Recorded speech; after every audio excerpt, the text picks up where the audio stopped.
بسم اللہ الرحمن الرحیم۔ السلام علیکم ورحمۃ اللہ وبرکاتہ۔ عابد رجا آفیشیل چینل کی طرف سے آج میں اپنے دوستوں کو رسول اللہ صلی اللہ علیہ وآلہ وسلم کا ایک فرمان بتاؤں گا۔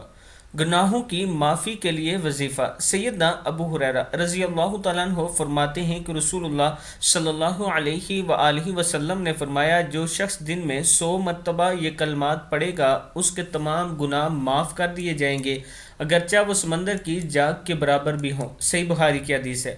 اور صحیح مسلم میں ہے کہ جو شخص 100 مرتبہ صبح و شام 100 مرتبہ شام کے وقت یہ کلمات پڑھے گا، قیامت کے دن کوئی شخص اس کے عمل سے افضل عمل لے کر نہیں آئے گا مگر جس نے اس کے برابر یا اس سے زیادہ پڑھا ہوگا۔